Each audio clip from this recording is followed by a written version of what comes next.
안녕하세요. 저는 60을 바라보고 있는 50대 후반의 여성입니다. 사람들이 그러죠. 50이 넘으면 인생에 큰일이 터져도 다시 일어서기 힘들다고요. 저도 그 말에 동의했던 사람입니다. 남편의 불륜을 알게 된 날까진요. 미우나 고우나 가족이라고 생각했던 남편의 불륜으로 저는 남은 제 인생이 처참하게 무너질 거라 생각했어요. 그때는 정말 세상이 무너지는 줄 알았죠. 그래도 어떻게든 꿋꿋이 버텼어요. 울고 또 울면서 버텼고 결국엔 이겨냈습니다. 위자료란 위자료는 톡톡히 받아내고 갈라선 지금은 한층 더 여유롭게 행복한 노후를 보내고 있는 중이에요. 남편은 말기 신부전으로 신장 이식이 필요했던 상태였습니다. 그런 상태에도 외도도 하고 할 건 다 하더라고요. 남편은 저에게 당연하다는 듯 신장 이식을 해주라고 요구했었습니다. 저는 처음엔 그게 부부니까, 가족이니까 당연하다고 생각했고요. 남편의 불륜 사실을 알기 전까진 저는 바보처럼 아무것도 모른 채 이식해줄 뻔했습니다. 남편은 매일같이 가스라이팅을 하며 이건 아내로서 당연히 해야 하는 도리라며 말했었죠. 저도 그렇게 믿었어요. 제가 미련하고 순진했죠.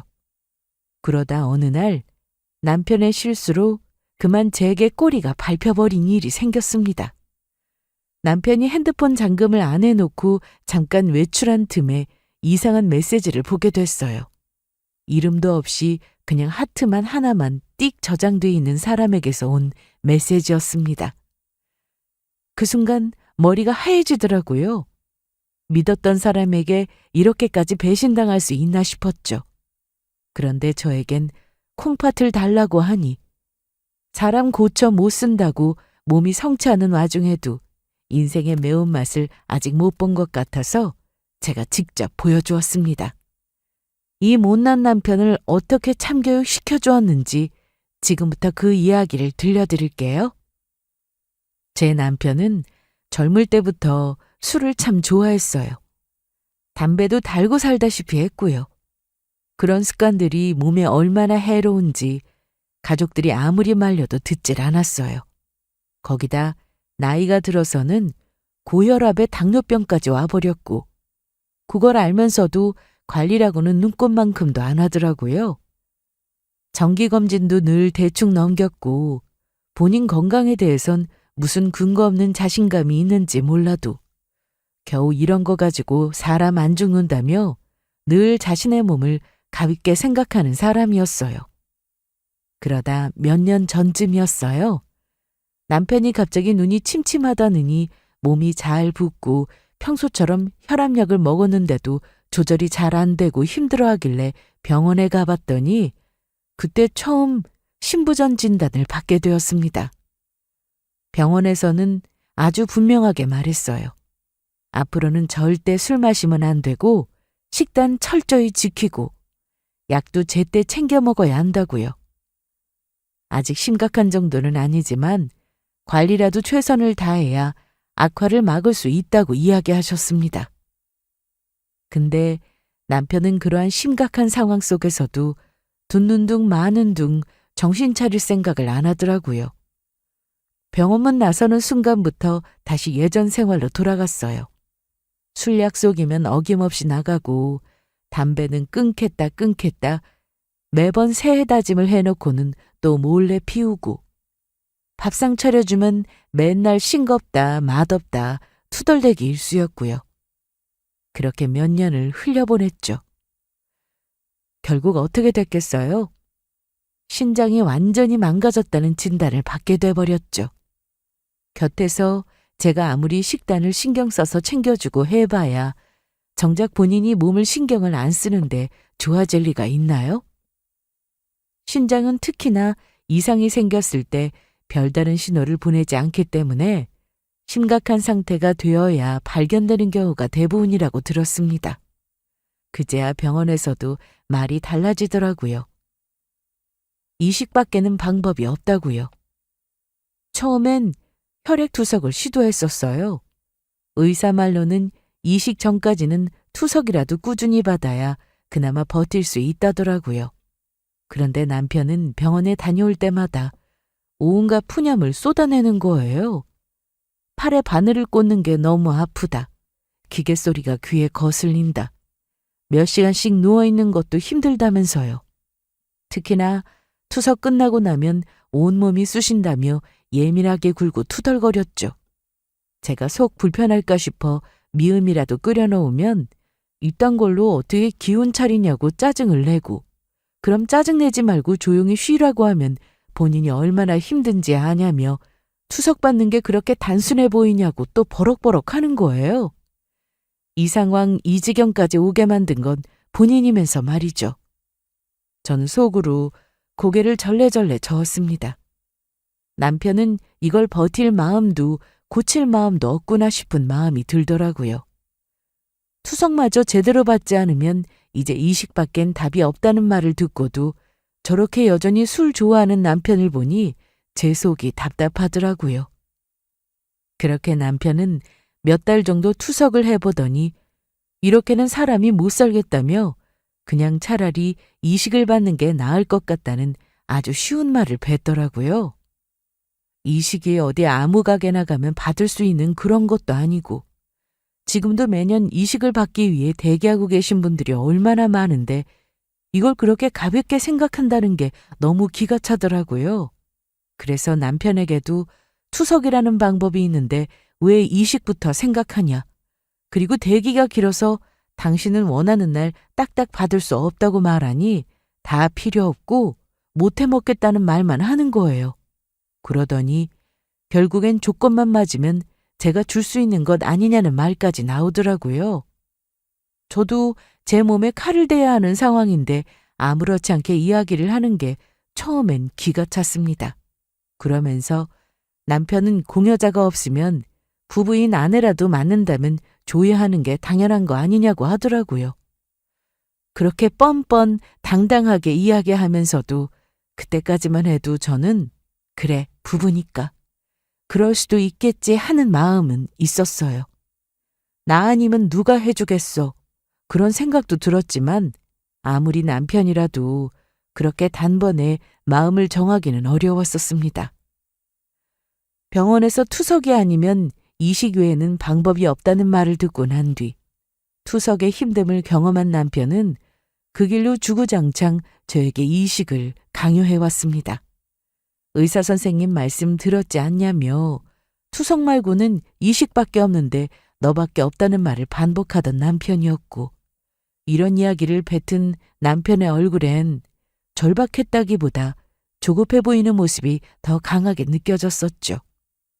이후로도 말끝마다 이식 이야기를 꺼내는 건 물론이고 제가 집을 나서기만 하면 뒤따라오는 문자까지 시작되더라고요.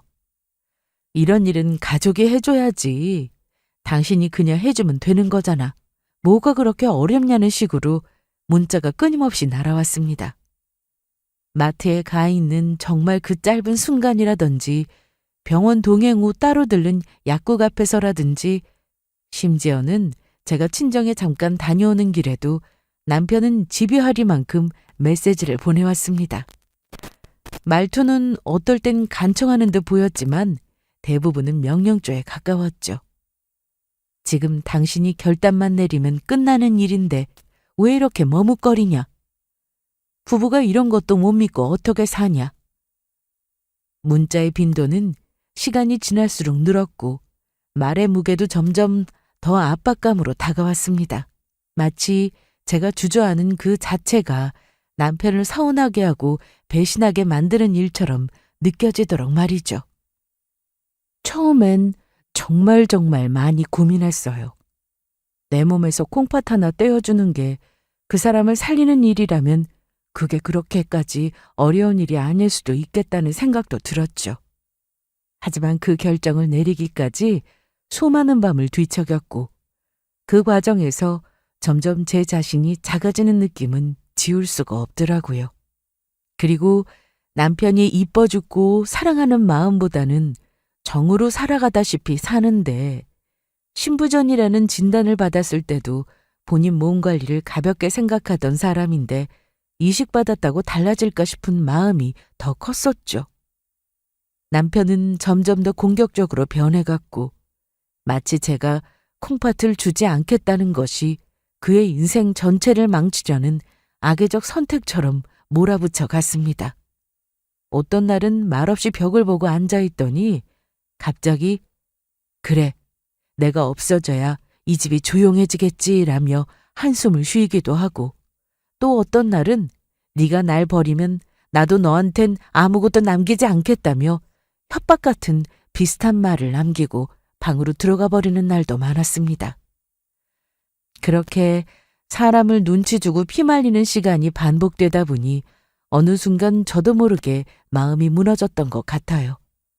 어차피 부부로 살아온 세월도 있고 제 인생이 이 사람과 함께 흘러왔다는 사실도 무시할 수 없으니 저도 이식 수술은 무섭지만 제가 이걸로 이 사람의 목숨을 살릴 수 있다면 그냥 그거로 족하자 싶은 마음에 결국 저는 남편의 신장 이식에 동의해 주었습니다. 그리고 며칠 뒤 함께 병원으로 찾아갔죠. 사실 제가 해주고 싶다고 해서 다 해줄 수 있는 것도 아니니 일단 검사부터 받아보자 싶었죠. 이식 적합 여부를 확인하기 위해 검사를 받아보기로 했습니다. 검사는 생각보다 길더라고요. 신체 조건부터 혈액형, 면역 반응, 항체 수치까지 다양한 검사가 이어졌고 결과는 보름쯤 뒤에 나왔어요. 다행인지 혹은 불행인지 저는 남편과 신장이 적합한 상태의 결과를 듣게 되었습니다. 이식을 해도 생명에 크게 지장은 없을 것이라는 의사의 말에 남편은 누구보다 환하게 웃더라고요. 저는 한편으론 다행이다 싶기도 하지만 왠지 모를 씁쓸함도 느껴졌었습니다. 그래도 그냥 좋게 생각했어요. 적어도 이 선택이 누군가를 살리는 일이 될 수 있다면 그만큼의 의미는 있지 않을까 싶었고요. 그 이후로 남편은 금세 태도를 바꾸어 매사에 감사를 표했어요. 이식과 관련된 추가 검사와 상담도 순조롭게 이어졌었죠. 제가 콩팥을 내어주는 사람이 된다는 사실이 두렵고 낯설었지만 병원에서 워낙 꼼꼼하게 안내해 주었기에 조금씩 마음이 놓이기도 했었습니다. 간호사들은 저를 가장 큰 사랑을 실천하는 분이라며 다독였고 남편은 병원 관계자들 앞에서 평생 아내한테 고마움을 잊지 않고 살겠다고 말하곤 하더라고요. 그 말이 진심인지 아닐지는 모르겠지만 그 순간만큼은 저도 그 사람의 생명을 살리는 결정에 스스로를 자랑스럽게 여기고 싶었습니다. 평생 받아보지도 못했던 감사를 이렇게나 많이 들으니 저도 잘한 선택이다 싶은 마음도 잠깐 들었었죠. 수술은 3개월 뒤로 잡혔어요. 이식 수술을 앞두고 필요한 몇 가지 혈액 검사와 전신 상태 확인 등이 남아 있었지만 큰 문제가 없다면 예정대로 수술은 진행될 예정이었습니다. 병원에서는 저희에게 그동안 안정적인 식단 유지와 약 복용, 외부 감염 주의 등 생활 전반에 대한 가이드도 함께 제공해 주었어요. 저는 수술 전까지도 매일 남편의 약을 챙기고 각별히 식단에 신경을 쓰며 따로 준비하고 혹여나 감기에라도 걸릴까봐 손 씻기와 살균에 신경 썼었습니다. 남편은 이전처럼 툴툴거리거나 짜증내는 일이 현저히 줄어들었어요. 나름대로 이 수술을 통해 뭔가를 다시 시작해보려는 마음이 있는 듯해 보였고 마치 그동안 제가 해준 모든 것들이 결국 저희 부부 관계를 다시 붙잡아준다는 듯한 착각마저 하게 만들 정도로 남편의 말수며 말투도 표정까지 전부 부드러워졌습니다. 하지만 그 모든 평화는 결국 한순간에 잔인하게도 깨져버리더라고요. 제가 남편의 핸드폰에서 불륜 정황을 포착했던 바로 그날, 이 모든 희생이 단지 이용당한 것일지도 모른다는 배신감과 억울함으로 변해버린 거죠. 제가 진심을 다해 준비해온 시간들이 사실은 철저히 계산된 이기심 위에 올려진 희생이었을지도 모른다는 깨달음이 밀려오면서 숨이 막힐 정도로 분노가 끓어올랐습니다. 제가 이식수술을 결심한 그 순간부터 이미 남편은 마음속으로 저를 떠나 있었다는 사실이 가장 잔인하게 느껴졌었어요. 그리고 그날부터 저는 남편에게 두 번째 기회를 주는 대신에 제가 제 스스로를 구해내는 길을 선택하기로 마음먹었습니다. 남편의 불륜 정황을 포착한 그날은 평소와 다름없는 주말, 남편은 거실 소파에 벌렁 드러누워 있었습니다. 점심밥을 차려주니 몇 숟갈 뜨더니 입맛이 없다며 수저를 내려놓고는 다시 소파로 돌아가 핸드폰만 만지작거렸죠. 남편은 아프고 나서부터 핸드폰을 손에서 놓지를 않았습니다. 솔직히 조금 이상하다는 생각은 들었어요. 원래는 그렇게까지 핸드폰을 끼고 사는 사람이 아닌데 화장실 갈 때도 들고 가고 샤워할 때도 들고 들어가고 그냥 장난식으로 핸드폰에 뭐 숨겨놓은 거라도 있냐며 왜 이렇게 끼고 사냐고 물으면 본인이 본인 핸드폰 들고 있는데 무슨 상관이냐며 매우 예민하게 반응하더라는 거죠. 그래서 그 후로는 이상하게 여겨도 더 말 안 했는데 그날 저녁 남편은 갑자기 담배를 한 대 피우고 와야겠다며 나갔고 평소라면 담배를 피러 나갈 때도 핸드폰을 들고 나가는데 그때는 핸드폰을 웬일인지 거실 테이블에 놓고 나간 거예요. 그것도 잠금이 풀어져 있는 화면이 켜져 있는 상태로요. 처음엔 저 사람이 안 하던 행동을 하네 하고 그냥 넘어가려 했었는데 왜 여자의 직감이라고 해야 할까요? 평소에는 별로 궁금하지도 않던 게 그날은 꼭 뭔가 핸드폰을 확인해야 할 것 같은 마음이 드는 거 있죠? 그냥 별거 없을 거라는 걸 알면서도 그냥 한번 보고 싶은 그런 마음이었습니다. 처음엔 봐도 되나, 이건 아니지 않나 싶기도 했었죠.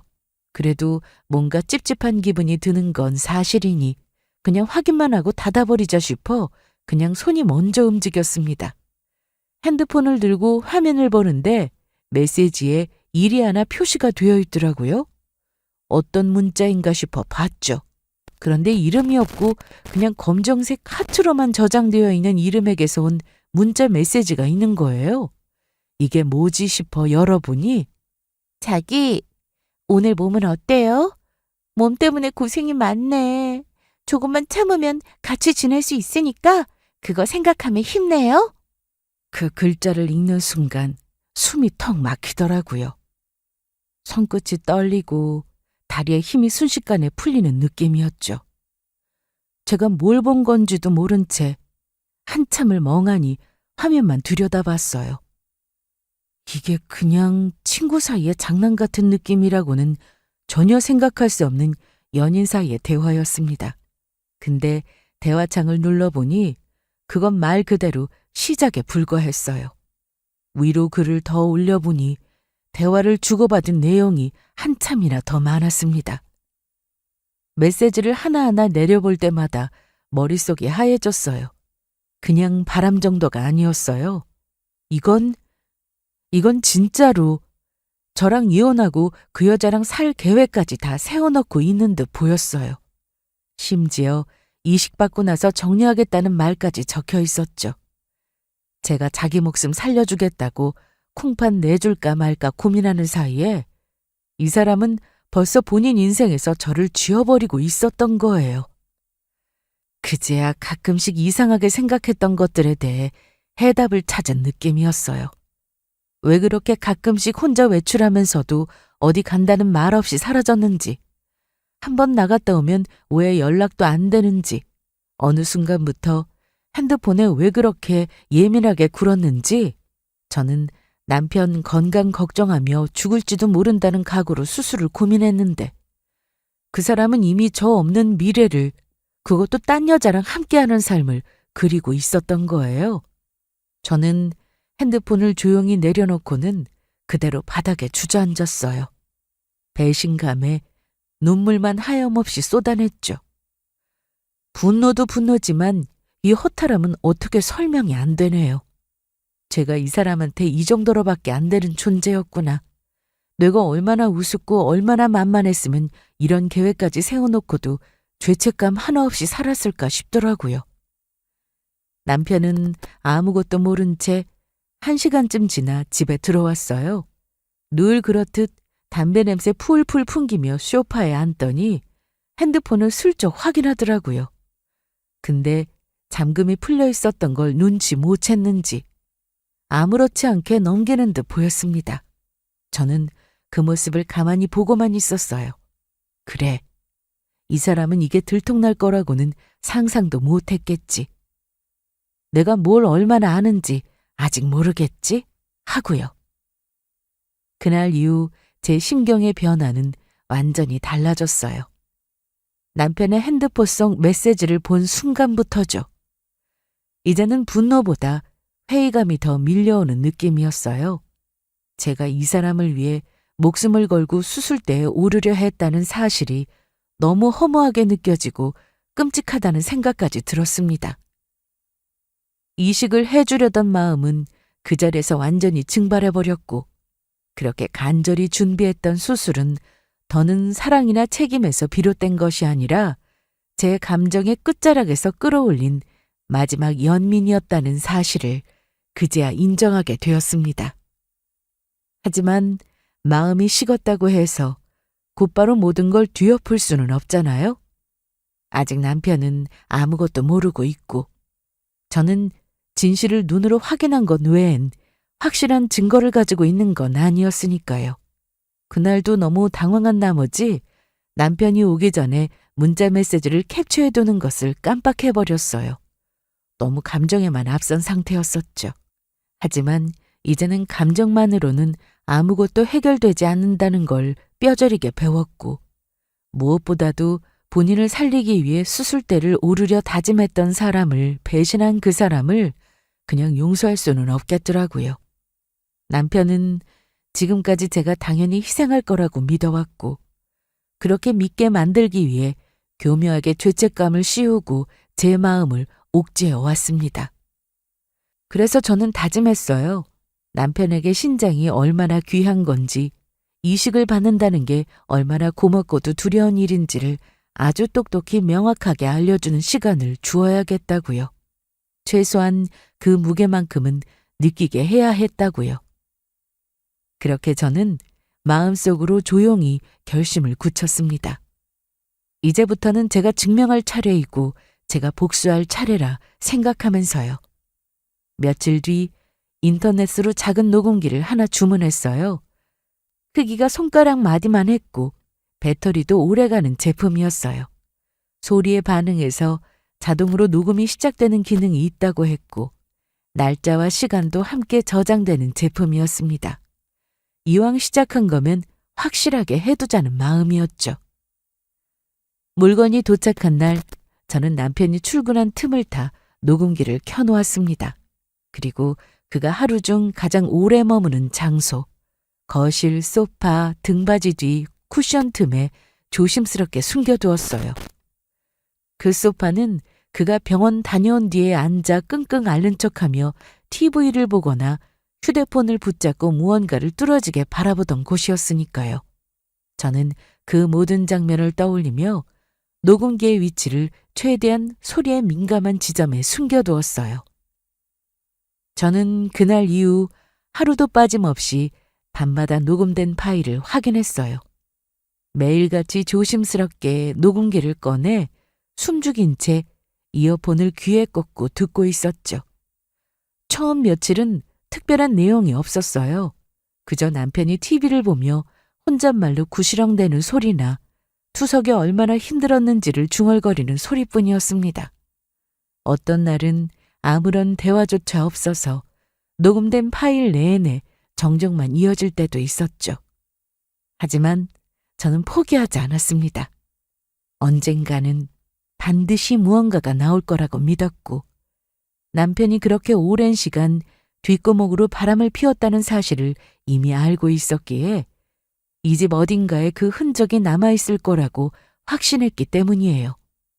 어쩌면 제가 자리를 비운 틈을 타 전화할지도 모른다는 생각에 괜히 외출하는 척 나갔다가 들어온 적도 있었습니다. 그러던 어느 날 녹음된 파일을 재생한 지 20분쯤 지나서였던 걸로 기억합니다.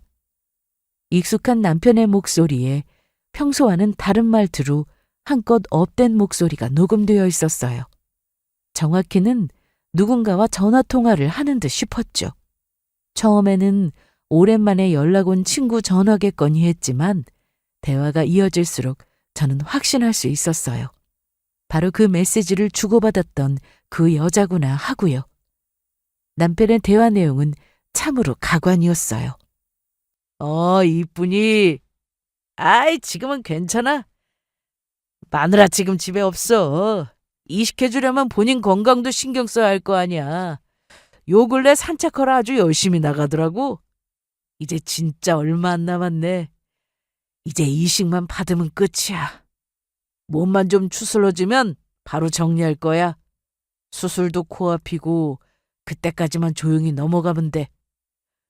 그때 봤던 집 기억하지? 거기로 조만간 계약하자. 인테리어도 싹 다 바꾸고. 맞다. 건물 명의도 우리 이쁜 이름으로 바꿔놨어. 원래 아들 자식 주려고 했던 거긴 한데 뭐 걔네들도 이제 본인들 앞가림 하겠지. 아유, 우리 마누라랑 산 세월도 이제는 정남이가 떨어진다. 오래도 같이 살았지 뭐. 뭐 그렇게 맨날 착한 척, 헌신하는 척 혼자 다 아는지. 속으로 다 계산하면서 말은 순한 양처럼 하고 있다니까. 그런 게 난 더 질려. 감정 표현도 없이 뭐든 참고 참는 척이니까. 그런 사람 옆에 있으면 숨 막혀. 근데 우리 이쁜이는 다르지. 감정에 솔직하고 애교도 많고. 안 그래? 그러니까 우리가 3년이라는 시간을 함께 했지. 남은 건 이제 지금만 잘 넘기면 돼. 우리 이쁜이 조금만 더 참아줘. 수술만 끝나면 그때부터는 진짜 우리 둘이 함께야. 내 몸을 살려야 이쁜이랑도 좋은 집에서 놀고 살 수 있잖아. 그러니까 조금만 더 참아줘. 기다려줘서 고마워. 사랑해.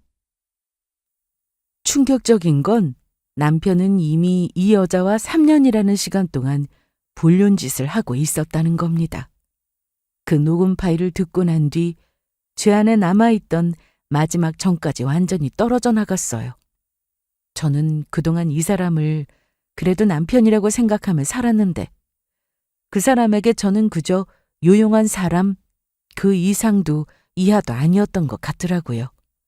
아내로서의 존재감도 인생을 함께 살아온 동반자로서의 가치도 없었습니다. 그저 지금 자신의 몸을 살려줄 수 있는 도구이자 이용할 만큼 이용하고 버릴 처분 대상일 뿐이었던 거죠.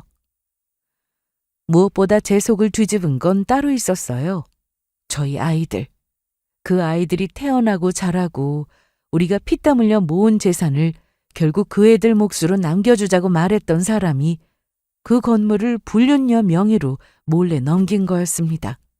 아이들이야말로 아무 죄도 없이 이 모든 거짓과 배신의 끝자락에 서 있을 텐데 그조차도 배려하지 않는 그 사람의 뻔뻔함에 저는 말 그대로 눈이 뒤집히는 줄 알았습니다. 어떻게 사람이 이럴 수 있죠?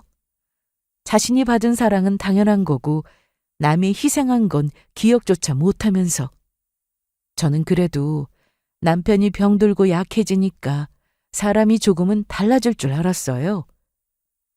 절실해지면 진심이 보일 줄 알았고 죽음 앞에서는 다 내려놓는 게 사람의 도리라고 믿었습니다. 그런데 아니었어요. 남편은 처음부터 끝까지 철저히 계산된 사람이었고 저를 사람으로조차 보지 않았던 거였어요. 그 순간 저는 깨달았어요. 이 사람을 가만히 두면 안 되는 사람이구나 하고요. 말로 해서 눈물로 호소해서 희생으로 감동을 줘서 바뀔 사람이 아니구나. 이런 사람은 정말 법의 몽둥이로 똑똑히 맞아야 정신을 차릴 수 있겠구나 싶었습니다. 이제는 이 사람에게 마음을 쏟을 필요도 연민을 가질 이유도 없었어요. 저를, 우리 아이들을, 제 인생을 무시하고 짓밟은 대가를 반드시 치르게 해주자 마음먹었었죠. 저는 다음 날 녹음기를 들고 곧장 법률사무소를 찾아갔습니다. 너무 급한 마음에 난생 처음 방문해보는 법률사무소인지라 앉아있는 그 시간이 어찌나 긴장되던지요. 마침내 상담실로 안내받고 변호사님께 녹음 파일을 조심스럽게 들려드렸습니다. 파일을 듣던 변호사님의 표정이 처음엔 무척 진지하더니 다 들으신 뒤엔 조심스럽게 말씀하시더라고요. 이 내용 자체는 분명 충격적이고 도덕적으로도 명백히 남편분의 유책이 큽니다. 하지만 문제는 이 녹음이 상대방 동의 없이 몰래 촬영 또는 녹음된 자료라는 점인데요. 현행법상 제3자가 아닌 당사자가 녹취하는 경우에는 대부분 증거로 채택되지만 본인이 자리에 없고 몰래 녹음한 경우엔 사생활 침해로 간주할 여지가 큽니다. 재판에서 정식 증거로 인정받기 어려울 수 있어요. 그 말을 듣는 순간 처음엔 억울해서 눈물이 나는 거 있죠? 이렇게 명백한 증거가 있는데 그게 증거가 아니라뇨. 세상에 어떻게 이런 아이러니가 있을 수 있을까 싶었죠. 하지만 곧이어 변호사님께서 침착하게 덧붙이셨습니다. 대신 법적으로 문제없는 방식으로 명확한 증거를 수집하면 됩니다. 특히 불륜 관련해서는 통화 기록, 문자, 사진, 영상, 호텔 출입 내역 등 외부에서 확보할 수 있는 간접적인 정황 증거들이 오히려 더 강력한 무기가 될 수 있어요. 그 순간 저는 안도하는 마음으로 결심했어요. 이 일을 끝까지 마무리 지을 거라고요. 단순히 감정 싸움으로 끝날 일이 아니라는 걸 이제는 확실히 알았습니다. 다만 제가 직접 모든 걸 뒤쫓고 다니기에는 한계가 있었고 무엇보다 정서적으로도 감당이 어려웠어요. 그래서 결국 사람을 쓰기로 했습니다. 말하자면 사설조사원이나 탐정사무소 같은 곳이죠. 비용은 적지 않았지만 그 대신 일이 훨씬 간단하고 확실하게 처리될 거라는 생각에 한 채의 고민도 없었습니다. 탐정사무소에 의뢰를 맡기고 몇 주 뒤 조사 결과를 듣게 되었는데 예상했던 대로 충격적이더라고요. 처음엔 단순히 통화 기록이나 위치 정보 정도만 확보할 수 있을 거라 생각했는데 그게 아니었어요.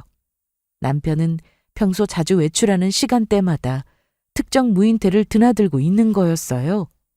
그분들께서는 차량 블랙박스와 주변 CCTV 기록까지 전부 확보해 두셨더라고요. 조사 업체 쪽에서 확보한 영상엔 남편이 그 여자와 차 안에서 다정하게 대화를 나누며 모텔로 들어가는 장면이 아주 선명하게 찍혀 있었습니다. 뿐만 아니라 제가 모르는 사이에 남편이 소유하고 있던 상가 건물 하나의 소유권이 불륜녀 이름으로 넘어가 있었던 사실도 밝혀졌습니다. 남편과 그 여자의 통화 내용에서 알게 된 사실이 이렇게 제 눈에 선명하게 드러나게 된 거죠. 명의 이전 시점은 불과 2개월 전, 제가 남편 간호로 한창 정신없을 때였네요. 그래서 다시 변호사님께 여쭈었습니다. 배우자 몰래 공동재산이라고 봐도 무방한 건물을 제3자에게 명의 이전하는 경우 법적으로 처벌할 수는 없느냐고요. 변호사님께서는 부부간에도 합의가 되지 않은 부동산에 대해 임의로 처분하면 법적인 처벌을 받을 수 있다는 희망적인 이야기를 해주셨습니다. 그 말을 듣고 저는 얼마나 안도되었는지 몰라요. 혼자 소리도 못 내고 속 끓이며 당할 필요는 없다는 걸, 법이라는 게 아직은 사람 편일 수 있다는 걸 그때 조금이나마 실감하게 되었죠. 남편에게 적용될 법을 생각하니 더 마음이 확고해지더라고요. 이 사람 정말 똑똑하게 그리고 확실하게 무너뜨려야겠다고요. 이제부터는 제가 할 수 있는 모든 걸 할 예정이었어요. 인생을 되찾기 위해 그리고 한 사람의 아내로서, 어머니로서, 한 인간으로서 받은 상처를 결국 그냥 넘기지 않기 위해서 말이죠. 불륜 증거는 생각보다 금방 모였습니다. 생각했던 것보다 훨씬 더 명확하고 구체적이고 무엇보다도 치명적인 증거들이었죠. 무인텔 출입 장면, 차량 블랙박스, 심지어 그 여자와 나눈 메시지 캡처까지 모두 빠짐없이 확보됐고 그 순간 저는 알았습니다. 이제 남은 건 단 하나. 이걸 언제 꺼내들 것이냐는 것뿐이었죠. 이미 제 마음속에선 그 여자의 메시지를 본 날부터 이식을 해줄 생각이 사라진 지 오래였어요. 하지만 남편은 아직도 제가 자신을 살려줄 거라 철석같이 믿고 있었죠. 아니, 믿는다기보다는 너무도 안일하게 당연하다는 듯 그렇게 굴고 있었습니다. 자신이 어떤 짓을 해왔는지도 모르고 여전히 그 소파에 누워선 수술만 잘 되면 다 좋아질 거야 라는 말 따위나 하고 있었어요. 그렇게 쉽게 끝나도록 둘 수는 없잖아요? 저는 이 사람의 세상을 산산조각 내주고 싶었습니다. 제가 이 사람에게 짓밟혔던 그 모든 시간과 감정들, 믿음과 희생들이 고스란히 부정당했던 그 현실을 고스란히 되돌려줘야죠. 물론 저도 압니다. 이게 얼마나 아픈 사람에게 잔인한 행동인지. 누가 보기엔 그래도 부부였는데 너무한 거 아니냐 할 수도 있을 거예요. 하지만 저는 그렇게 생각이 들지 않았어요. 남편이 저에게 했던 말, 저를 밀어붙였던 수많은 날들, 제가 고통 속에서 결정을 내리고 또 울면서 마음을 다잡았던 그 밤들을 생각하면 저는 단 한 채의 망설임도 없었습니다. 이 사람에게 필요한 건 연민도 눈물도 아닌 현실 그 자체의 충격이죠. 그래야만 이 사람 같은 인간이 비로소 자신의 행동에 대한 대가를 체감할 수 있지 않을까 싶어서요. 그래서 저는 수술 이틀 전 이 모든 사실을 통보하기로 했어요. 입원하기 직전에요. 이 사람에게는 그날이 새로운 생명을 얻는 날이 아니라 모든 것이 끝나는 날이 될 거라는 걸 단 한순간에 알려주고 싶었어요. 그렇게 마음먹은 이후 저는 매일 침착하게 연기했습니다. 여전히 마음 흔들리는 아내인 척, 여전히 수술이 걱정돼 잠 못 이루는 사람인 척. 그 앞에서는 어느 때보다 따뜻한 표정으로 밥을 차려주고 복용 시간 맞춰 약을 챙겨줬습니다. 그리고 거실로 돌아오면 무표정으로 정리된 서류와 증거 파일들을 다시 확인했죠. 모든 게 철저히 준비된 상태. 완벽하게 뒤엎을 준비가 끝난 그 순간만을 기다리면서 말이에요. 그날이 오기만을 단 하루씩 줄어드는 날짜를 손꼽으며 말이죠.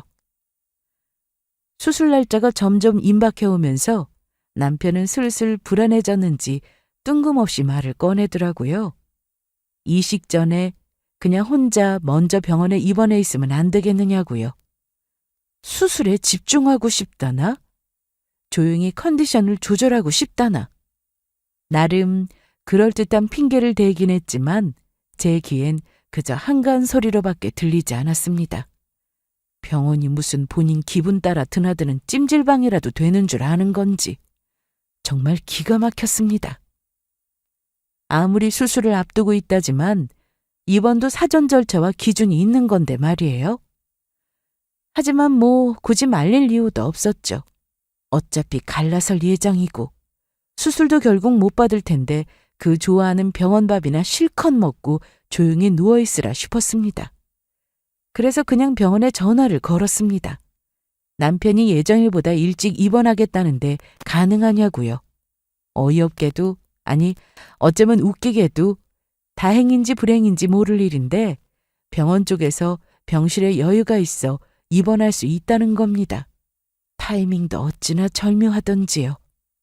저는 그 소식을 곧장 남편에게 전했고 남편은 무척 만족스러운 얼굴로 짐을 싸기 시작했습니다. 그 모습이 얼마나 우습던지요. 자신은 이제 곧 새 삶을 시작할 거라며 수술만 끝나면 몸도 마음도 자유로워질 거라고 생각하고 있겠죠. 자기 계획대로 모든 게 흘러가고 있다고 믿고 있을 겁니다. 병실 침대 위에서 그 특유의 자신만만한 표정으로 TV나 보며 이제 얼마 안 남았어 라며 희망에 부풀어 있겠죠. 그날 수술 전날 밤에 제가 뭘 꺼내 보일지 전 그 생각을 하며 묵묵히 짐을 싸는 그의 뒷모습을 지켜봤습니다. 어쩌면 마지막으로 보는 그 사람답게 뻔뻔한 모습이었을지도 모르죠. 수술을 이틀 앞둔 날이었습니다. 그러니까 제가 입원하기 하루 전이었죠. 저는 입원은 하지 않을 생각이었어요. 수술도 하지 않을 건데 굳이 제 몸에 주사바늘 꼽을 필요는 없으니까요. 수술을 앞두고 마지막으로 얼굴을 보고 정리된 말을 전해줄 생각으로 남편이 입원한 곳으로 향했어요. 물론 그동안 꾹 눌러온 감정들이 터져버릴까봐 두렵기도 했지만요. 병실로 향하기 전 병원 1층 로비에 들렀는데 거기서 제가 마주친 건 예상치 못한 광경이었습니다. 남편이 로비 한편에 있는 긴 벤치에 앉아 통화를 하는 모습이었죠. 평소처럼 환자복을 입고 휴대폰을 귀에 댄 채 뭔가 진지한 표정으로 말을 하고 있었죠. 저는 발걸음을 멈췄고 그와는 조금 떨어진 뒷자리에 조용히 앉았습니다. 이상하게도 그 순간 그냥 올라가지 못하겠더라고요. 그 여자와의 통화일 것만 같았고 그 느낌은 곧 현실이 되어버렸습니다. 남편의 입에서 나온 말은 너무도 선명하게 들렸습니다. 이제 끝났어. 콩팥만 받고 정리해야지. 수고했어 진짜. 조금만 더 버티면 돼. 그 순간 저는 온몸이 얼어붙는 것 같았습니다. 심장이 세차게 뛰기 시작했어요. 원래도 알고 있던 사실이지만 한 번 더 이 이야기를 들으니 정말 환자고 뭐고 멱살을 잡고 싶더라고요. 그 자리에서 따져 묻고 싶고 얼굴을 낚아채서 어떻게 그런 말을 할 수 있냐고 소리치고 싶었어요. 하지만 그러기엔 감정이 너무 버거웠었어요. 아무 말 없이 저는 병원을 나왔습니다. 그 사람의 마지막 얼굴은 더는 보고 싶지 않았고 제 안의 마지막 인내심도 이미 바닥이 나버렸어요. 병원에 벗어나자마자 저는 곧장 변호사님께 연락을 드렸습니다. 통화 연결음이 길게 울리는 동안에도 손이나 어찌나 떨리고 가슴이 답답하던지 숨이 잘 쉬어지지 않았어요. 다행히 곧 연결된 전화 너머로 익숙한 변호사님의 목소리가 들렸고 저는 최대한 차분하게 이야기했습니다. 변호사님, 정말 죄송하지만 저 남편 얼굴을 더는 마주할 자신이 없어요. 이혼 이야기는 전해야겠는데 여전히 병원에서 그 여자와 수술만 받으면 끝이라고 저를 가볍게 생각하고 농락하는 그 사람을 마주할 자신이 없어요. 정말 죄송한데 혹시 그 사람에게 이혼 통보를 변호사님께서 대신 전달해 주실 수 있을까요? 저는 못하겠어요, 변호사님. 제 목소리는 떨렸고 하염없이 울며 변호사님께 하소연하듯 부탁했었어요. 그 부탁만큼은 너무도 간절했거든요. 변호사님은 알겠다고 말씀해 주셨고 저는 연신 감사하다는 인사만 전해드렸습니다.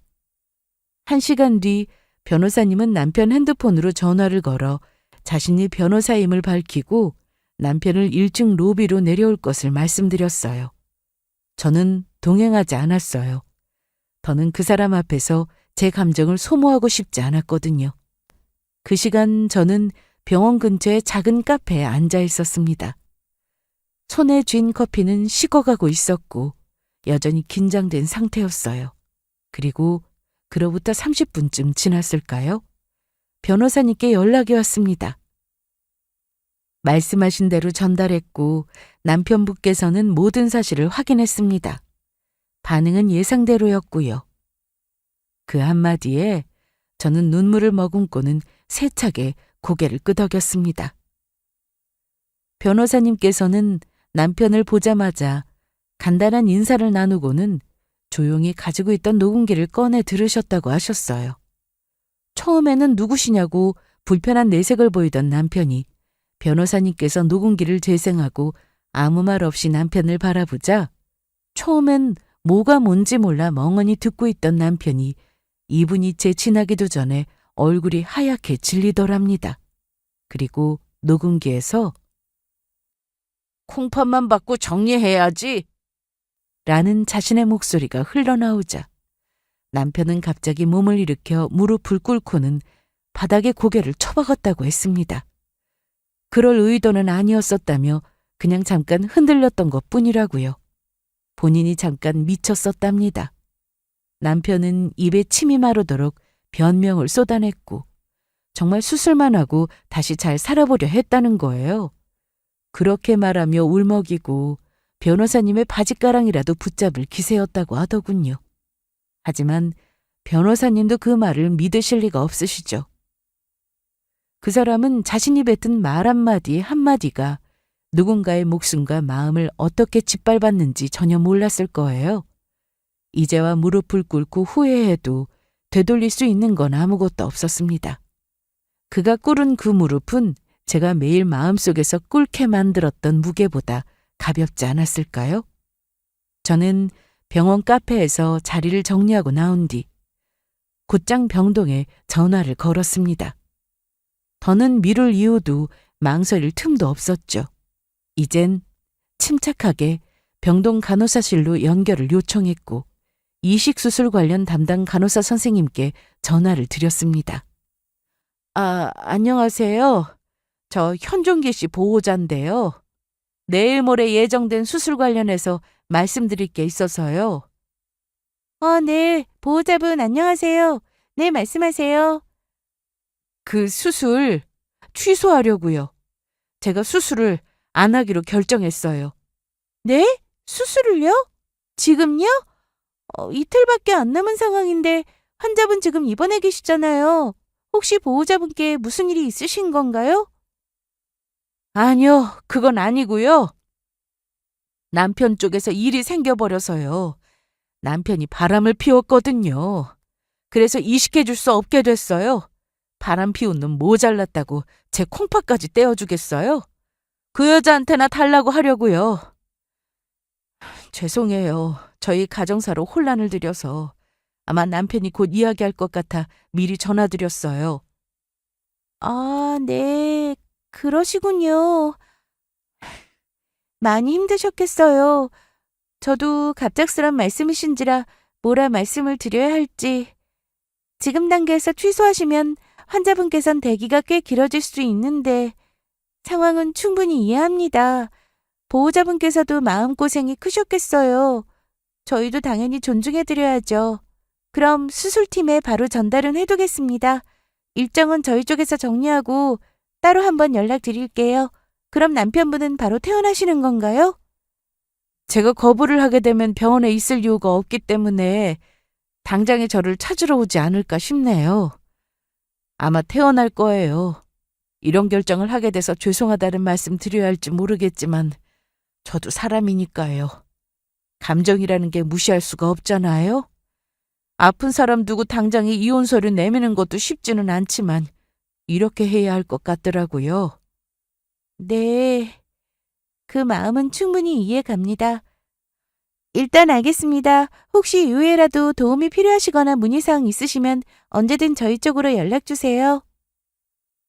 간호사 선생님과 통화를 마치고 전화를 끊은 지 얼마 지나지 않아 남편에게서 전화가 빗발치듯 걸려오기 시작했습니다. 예상했던 반응이었죠. 저는 담담하게 전화를 받았고 남편은 다급한 목소리로 이게 어떻게 됐냐며 묻더라고요. 저는 하나하나 조목조목 이야기해주기 시작했어요. 당신 지금 어디야? 병원에 변호사 왔었어. 당신 지금 이혼 생각 중인 거야? 내가 잘못했어. 인정해. 근데 아픈 사람한테 이러는 건 아니잖아. 안 그래? 그걸 아는 사람이 그렇게 병가 나으는 아내를 세상에서 가장 어리석은 사람으로 만들어? 3년이나 바람 피우고 거짓말하고 뒤에서 비웃듯 계획 짜놓고 그런 사람을 내가 왜 살려줘야 하는데? 그래, 화난 거 알겠는데 수술 이틀 전은 너무한다고 생각 안 해? 미안해, 진심이야. 그 여자 내가 정리할게. 그러니까 한 번만, 딱 한 번만 용서해줘. 이식 말고는 나 정말 답이 없어. 그렇게 쉽게 생각했던 이식, 그 여자한테 부탁해. 없이 못 살면서 왜 부탁 한 번을 못 하는 거야? 그리고 나 당신한테 해줘야 할 의무 없어. 내가 하기 싫으면 거절할 권리도 있는 거야. 이식이라는 게 어디 편의점 담배 사듯 쉬운 줄 알아? 당신 같은 사람들 때문에 진짜 절박한 환자들이 얼마나 오랫동안 간절하게 기다리는 줄 알아? 어디 한번 하염없이 기다려봐. 그 기다림이 어떤 건지 당신도 뼈저리게 느껴보라고! 전화를 끊고는 그냥 없는 사람처럼 지냈습니다. 연락도 소식도 전부 끊었어요. 그 사람이 어떤 표정으로 병실에 누워 있었는지, 퇴원할 때 어떤 심정이었는지 아마 참담했겠죠. 저희는 남편의 퇴원과 동시에 곧바로 이혼 절차에 들어갔습니다. 누가 보기엔 제가 참 매정해 보였을지도 모르죠. 하지만 상관없었습니다. 이제는 남이 된 사람의 감정까지 신경 쓸 이유는 없었으니까요. 법적으로도 결과는 분명했어요. 남편은 장기간 불륜을 저지른 데다 배우자에게 강압적으로 신장 이식을 요구한 정황까지 있었기 때문에 명백한 유책 배우자로 인정됐고, 그가 혼인 중 불륜녀에게 넘긴 건물 명의 역시 처벌에 해당이 되었었죠. 뿐만 아니라 불륜녀에게도 상간자 위자료 소송을 통해 정신적 손해배상을 청구해 승소했고, 결국 저는 그들이 함께 꾸민 모든 계획과 숨긴 재산에서 한 푼도 남김없이 받아낼 수 있었습니다. 이 지긋지긋한 사람과 드디어 남이 되었어요. 몸이 얼마나 아프던, 이식을 얼마나 간절히 기다리는지 저는 더는 알고 싶지 않아요. 법원에서 남편 역시 더는 저를 붙잡을 수 없는 지경까지 온 걸 알았는지 체념한 얼굴로 등을 돌리더군요. 정말 끝이 났습니다. 정말 부끄러워 남한테 속 터놓고 이야기도 제대로 못했었던 일인데, 사실은 저 정말 많이 힘들었습니다. 제가 받은 상처와 힘듦을 감히 이런 글자로 풀어 설명하기가 어려울 정도로 너무 힘들었어요. 하지만 주저앉지 않고 끝까지 버텨내서 이렇게라도 남편한테 갚아준 제가 이제는 대견하게 느껴집니다. 평생을 헌신했는데 그냥 헌신짝으로 끝내버린 게 아니라는 게 저는 다행이라고 생각해요. 시간이 제법 지난 지금의 저는 행복한 노후를 보내고 있어요. 남편 눈치 볼 일 없이 제 삶을 온전히 살아가고 있죠. 반면 남편은 신장이식 대기자로 여전히 병원에 머물며 기다림 속에서 하루하루를 보내고 있다고 들었습니다. 아이들도 아빠의 외도 소식을 듣고는 연을 끊어버렸다고 하더라고요. 참 인생을 결국 아내와 자식에게까지 버림받는 꼴이 돼버렸네요. 자업자득이겠죠 뭐. 더는 신경을 안 쓰렵니다. 저는 앞으로 더 행복해질 거예요. 여러분도 이런 저의 앞날을 함께 응원해 주셨으면 좋겠습니다. 제 이야기 들어주셔서 감사해요. 모두들 좋은 하루 되시길 바라요.